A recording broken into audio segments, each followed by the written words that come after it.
मैं गौरव प्रकाश और अपना प्यारा चैनल तुलसी चोट ऑफ साइंस में आपका स्वागत करता हूं। आज हम लोग पढ़ेंगे 12th क्लास का फिजिक्स फर्स्ट चैप्टर। आज से हम लोग फिजिक्स का स्टार्ट करेंगे क्लास, ठीक है। हम सबसे पहले आज स्टार्ट करने वाले हैं इलेक्ट्रोमैग्नेटिज्म। सबसे पहले आज स्टार्ट करेंगे हम इलेक्ट्रोमैग्नेटिज्म।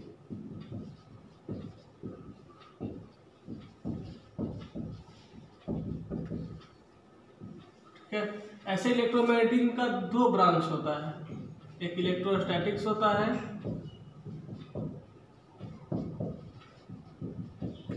और एक इलेक्ट्रोडायनेमिक्स होता है।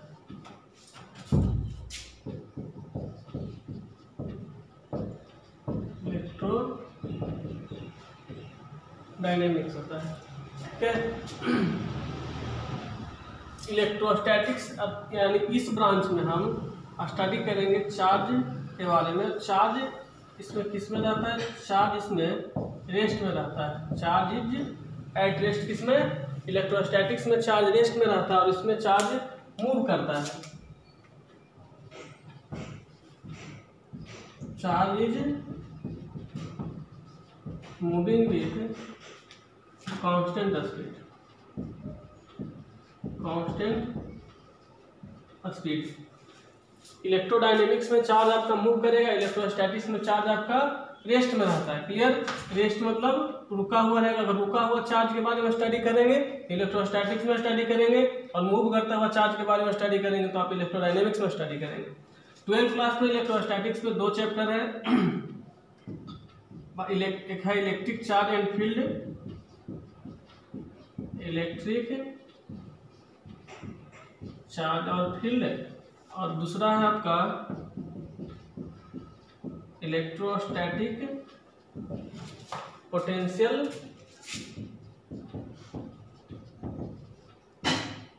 और कैपेसिटेंस।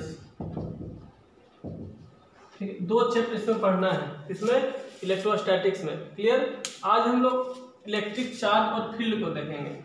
आज किसको देखेंगे हम लोग? इलेक्ट्रिक चार्ज और फील्ड को। हम मिटा देते हैं।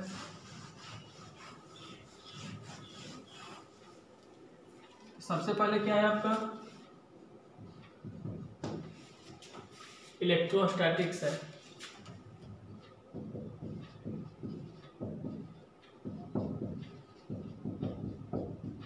क्या पढ़ेंगे आज हम लोग? इसको क्या बोले? Charge is at rest, charge is at rest. Clear? अब देखें, आज हम लोग स्टार्ट करेंगे फर्स्ट चैप्टर इलेक्ट्रिक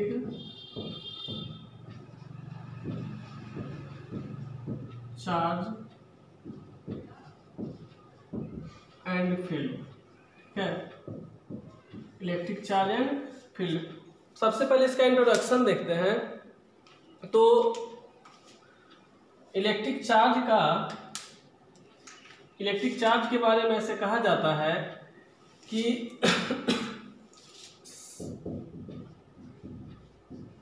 600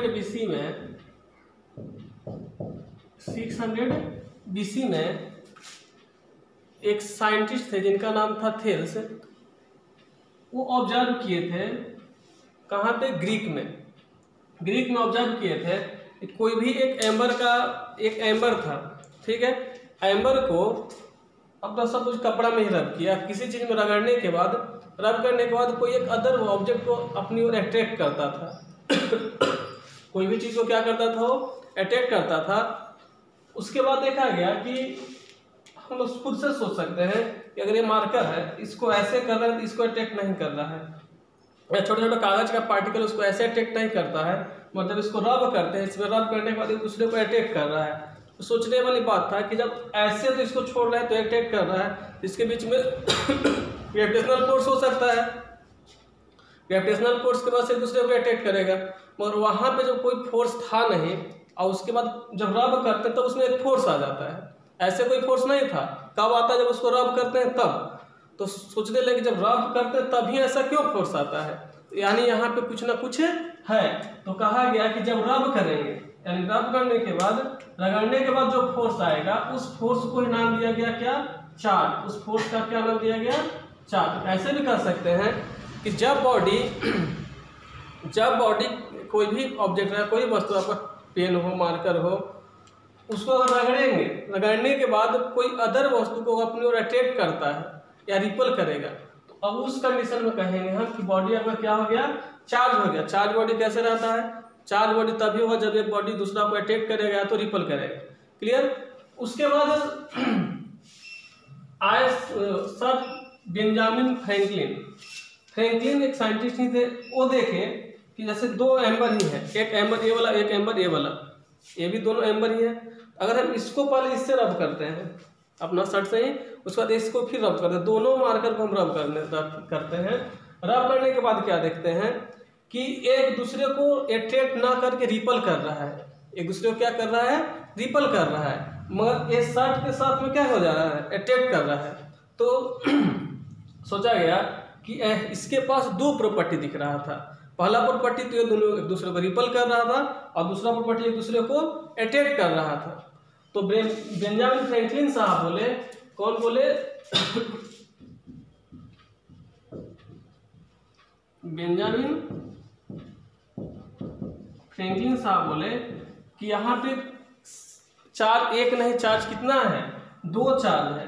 ठीक है। अब बात रहा कि दो चार्ज है तो दोनों का नाम क्या होगा, दोनों का नाम क्या होगा। उसमें एक का चार्ज पॉजिटिव रखा गया और दूसरा को निगेटिव चार्ज रखा गया। तो ऐसे भी कह सकते हैं चार्ज का दो टाइप, एक पॉजिटिव चार्ज और दूसरा निगेटिव चार्ज। अब आप लोग सोच रहे हो कि अच्छा इसका नाम पॉजिटिव है, इसका चार्ज निगेटिव ही क्यों रखा गया नाम। तो बात कुछ ऐसा था, जैसे एक मार्कर था, सपोज जिसको इसमें रब किया, रब करने के बाद दूसरे को अटैक कर रहा था, तो ऐसे चिपकाए, तो चिपकाने के बाद क्या हुआ, सट गया, उसके बाद कुछ नहीं मिला। ऐसा तो साइंस में नहीं होता है।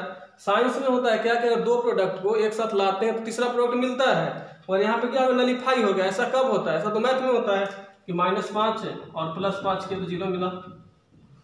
ऐसा तो साइंस में नहीं होता है। तो ऐसा इसी की वजह से कहा गया कि दोनों नलीफाई होने का मतलब क्या हुआ कि एक पॉजिटिव है दूसरा निगेटिव है, तभी जब दोनों दूसरे को क्रॉस कर दे रहा है। तो चार्ज कितना टाइप्स का, दो टाइप्स का, एक पॉजिटिव चार्ज और दूसरा निगेटिव चार्ज। ठीक है। ऐसे भी कर सकते हैं इलेक्ट्रिसिटी भी, क्या इलेक्ट्रिसिटी आप लोग बोलते। अब ऐसे आप आज से ऐसे कहेंगे, कोई भी बॉडी पर जब चार्ज रहेगा तो हम बोलेंगे बॉडी क्या है, इलेक्ट्रिसिटी बॉडी है वो। ठीक है। तो इलेक्ट्रिसिटी जो है आपका, ये भी ग्रीक का ही वर्ड है, comes from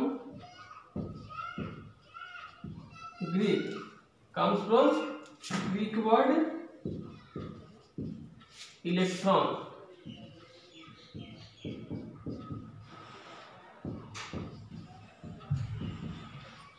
मीनिंग एम्बर, यानी इलेक्ट्रिसिटी किससे बना, इलेक्ट्रॉन से। इलेक्ट्रॉन का ग्रीक में क्या मतलब होता था, एम्बर। क्लियर। आज से हम कितना कॉन्सेप्ट क्लियर हो गया।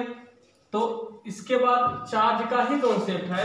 आपको बताया कि चार्ज दो टाइप्स का, पॉजिटिव चार्ज और नेगेटिव चार्ज। देखिए अभी हम क्या बोले, पॉजिटिव चार्ज और नेगेटिव चार्ज। तो पॉजिटिव और नेगेटिव चार्ज एक दूसरे को अटैक करता है, तो ऐसे भी बोलेंगे हम same charge are repel each other. ठीक है। क्या वो फर्स्ट पॉइंट हुआ। अब सेकेंड पॉइंट क्या हुआ, opposite nature of charge are attract each other. Clear है। यानी सेम नेचर का जब चार्ज रहेगा तो एक दूसरे को रिपल करेगा, और अपोजिट नेचर का चार्ज रहेगा तो एक दूसरे को अट्रैक्ट करेगा। ठीक है। प्लस प्लस एक दूसरे को क्या करेगा, रिपल करेगा, और प्लस वन एक दूसरे को अट्रैक्ट करेगा। ऐसा ह्यूमन में होता है, हम लोगों में वही होता है। अगर एक लड़का है तो एक लड़की की तरफ उसका अट्रैक्शन होता है, मगर लड़का लड़का से कोई अट्रैक्शन नहीं होता है। ठीक है। अब हम लोग देखेंगे concept of charge. Next point क्या है आपका? Concept of charge.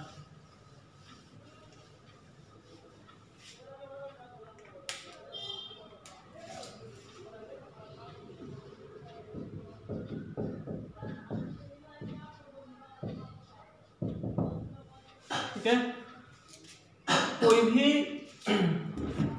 एलिमेंट, इसके लिए दो एलिमेंट को लेते हैं, एक सोडियम को और एक क्लोरीन को। एक सोडियम को और एक क्लोरीन को। सोडियम का एटॉमिक नंबर 11 होता है, क्लोरीन का एटॉमिक नंबर 17 होता है। ठीक है, अब देखिए पहला है आपका सोडियम, आपको एटॉमिक नंबर, तो इसमें इलेक्ट्रॉन कितना, नंबर ऑफ इलेक्ट्रॉन 11, अब प्रोटॉन भी इसमें कितना होगा, 11 होगा।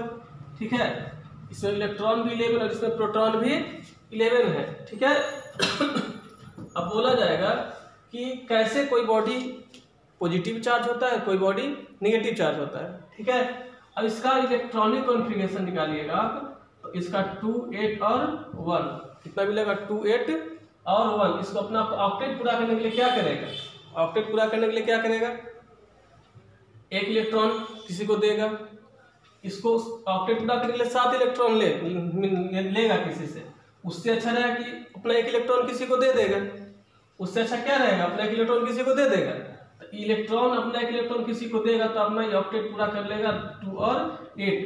तो इसके पास इलेक्ट्रॉन कितना बच रहा है, 10 इलेक्ट्रॉन बच रहा है। प्रोटॉन कितना बच रहा है, इसके पास 11 ही है। एक इलेक्ट्रॉन किसी को दे दिया, इसके बाद पास कितना इलेक्ट्रॉन बचा, 10 electron.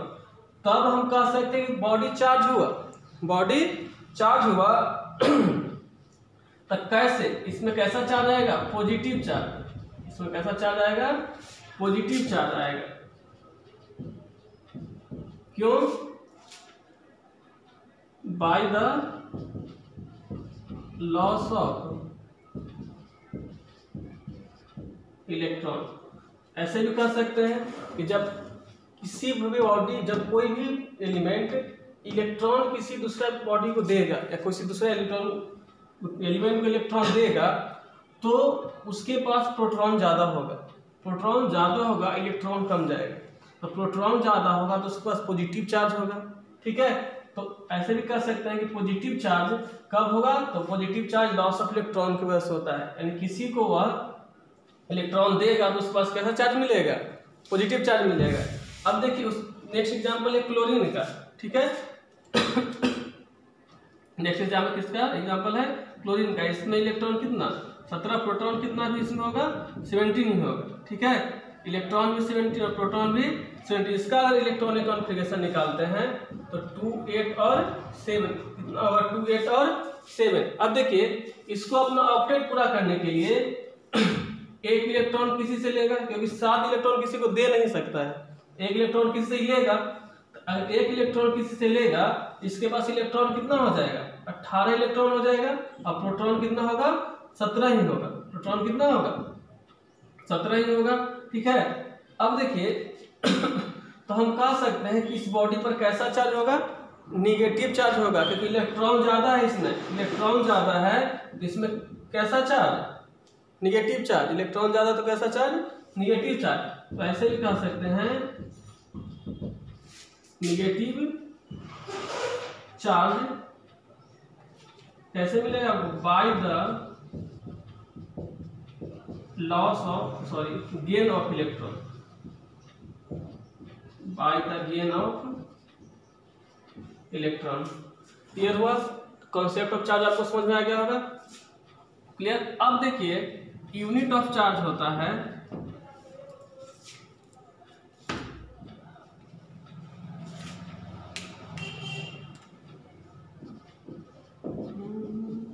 Unit of charge. Unit of charge Coulomb होता है। एसआई यूनिट इसका होता है क्या, और सीजीएस यूनिट। ठीक है, एसआई यूनिट होता है कूलॉम और सीजीएस यूनिट होता है स्टेट कूलॉम। ठीक है, एक डिफाइन करना होगा तो 1 coulomb equal to 3 × 10⁻⁹ 9 statcoulomb होता है। क्लियर? आई होप इतना समझ में आ गया होगा आपको। ठीक है, लिख लीजिएगा इसका वीडियो पॉज करके। आपका चार्ज स्केलर क्वांटिटी है, लिख लीजिएगा it is a scalar quantity. ठीक है, मिटाते हैं।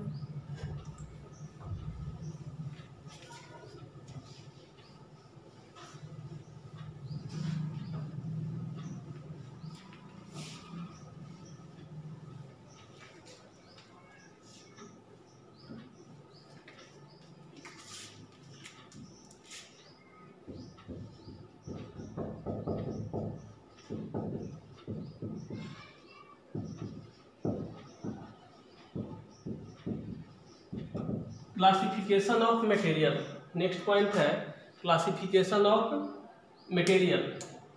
तो चार्ज में मटेरियल को क्लासिफाइड किया जाता है। तो इसमें क्या होता है कि कोई भी मटेरियल आपके पास है, सपोज ये मार्कर को इसमें रब किए और रब करने के बाद ये चार्ज हो गया, ये मार्कर मेरा क्या हो गया, चार्ज। तो एक मेटल का रॉड लाए और रॉड लाने के बाद इसमें टच किए, इसमें टच किए तो देखिए कि इसका चार्ज उस पर ट्रांसफर हो गया, इसका चार्ज उस पर ट्रांसफर हो गया। और एक इंड से सपोज यहाँ पे अगर दूसरा बॉडी को टच किए हैं, एक इंड से दूसरा इंड तक उसमें चार्ज अगर फ्लो कर जाता है तो हम कहेंगे कि वो चार्ज फ्लो करता है, तो उसको हम बोलेंगे कंडक्टर। और जिस बॉडी में एक इंड से दूसरा इंड तक चार्ज फ्लो नहीं करता है तो उसको बोलेंगे इंसुलेटर। तो मटेरियल को दो टाइप में क्लासिफाइड किया जाता है। पहला आपका क्या है, कंडक्टर। ठीक है, पहला क्या है, कंडक्टर। तो कंडक्टर किसको बोले, कोई भी मटेरियल में जब एक इंड से दूसरा इंड तक चार्ज फ्लो करता है, एक इंड से दूसरा इंड तक चार्ज फ्लो करता है तो उसको बोलेंगे कंडक्टर। जब एक इंड से दूसरा इंड तक चार्ज फ्लो नहीं करता तो उसको बोलेंगे इंसुलेटर। तो ऐसे लिख सकते हैं इसको, all the materials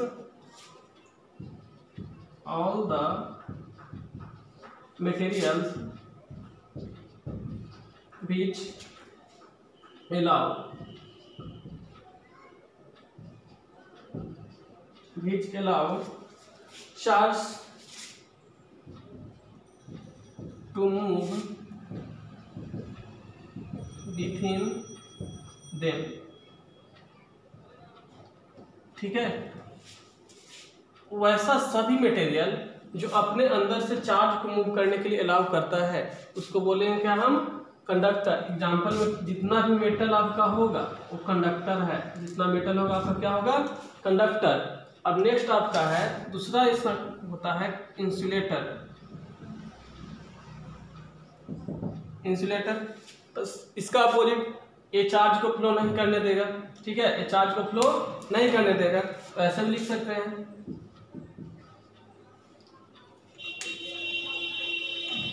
all such materials which do not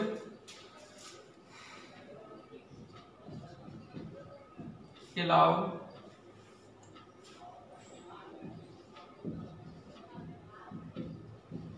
electrons or charge particles to move within them। ठीक है, एग्जाम्पल प्लास्टिक, ग्लास, etc। ठीक है, तो कंडक्टर और इंसुलेटर आपको समझ में आ गया होगा। क्लियर? आज हम लोग फर्स्ट पॉइंट देखें, इंट्रोडक्शन ऑफ चार्ज। फिर से रिवाइज कर रिपीट कर रहा हूँ उसको। चार्ज दो टाइप्स का, पॉजिटिव चार्ज और negative charge. Same nature charge एक दूसरे को अट्रैक्ट करता है, अपोजिट नेचर एक दूसरे को रिपल करता है। क्लियर? आज के लिए इतना है।